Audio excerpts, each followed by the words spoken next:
the Budget Conference report. Thank you, Madam President. I yield the floor. Madam President. The senator from Vermont. Thank you, Madam President. A budget is a vision for the future. And it appears pretty clearly that the two sides have very different visions as to what our country should be and in the direction in which we move. At a time of unprecedented and grotesque income and wealth inequality, where 99% of all new income is going to the top 1%, my Republican colleagues say that what we need to do is to give a massive tax break to the 5,000 wealthiest families in America, the top 0.2%, $269 billion tax break over a 10-year period. That is not what the American people believe.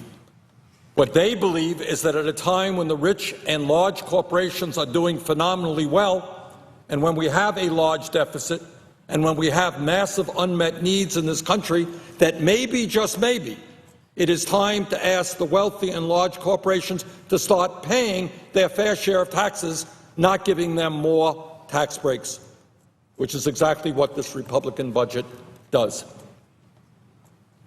Madam President, at a time when the United States is the only major country on earth not to guarantee health care to all people, and when 35 million Americans today have no health insurance, and when even more are underinsured, large co-payments, high premiums, what the Republican budget does, unbelievably, simply throw 27 million Americans off of health insurance. What happens to them?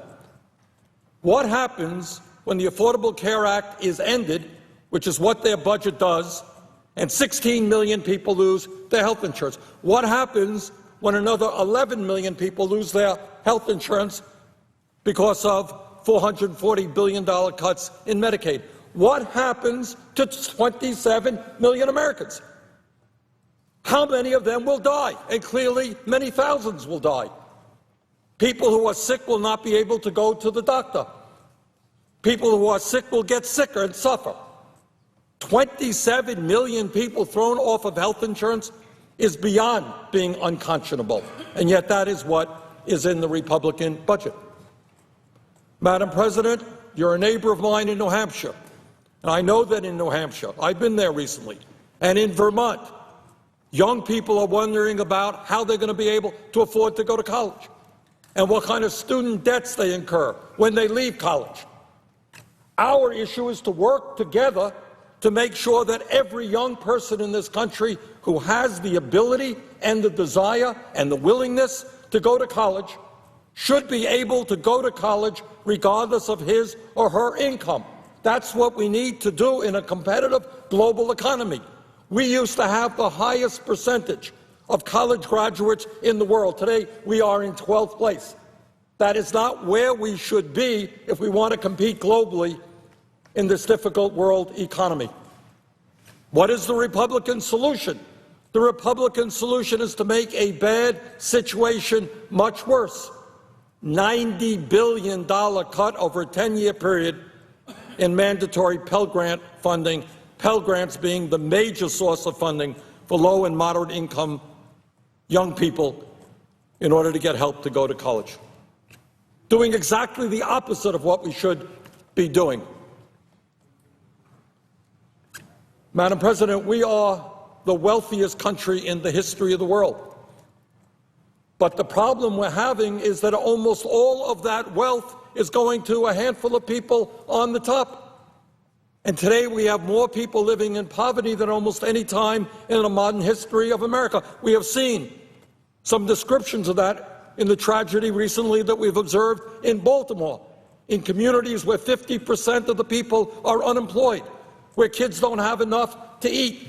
I really, honestly, without being too rhetorical, I just don't understand how, when families are struggling to feed their kids, when everybody understands that hunger is a real problem in this country, how anybody could vote for a budget which makes huge cuts in food stamps, in the WIC program, and in other nutrition programs for families who are struggling to feed their families. That is not what this country is supposed to be about.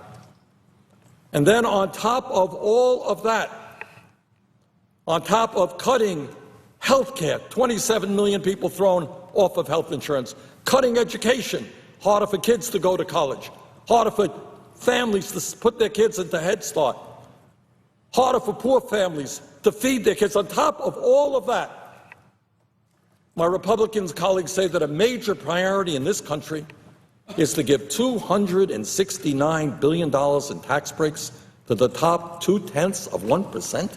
Does anybody outside of this chamber think that that makes any sense at all? Does anybody outside of here think that those are American priorities? Billionaires do not need another tax break. They're doing just great. They're doing fine. And then, to add insult to injury, the Republican budget allows to expire the additional benefits we put into the Earned Income Tax Credit and the Child Tax Credit, which in effect means a tax increase for over 10 million working families.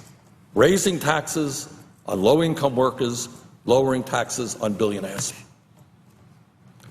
Those are not the priorities of the American people. Madam President, I hope very much that we will reject this budget. I would yield the floor.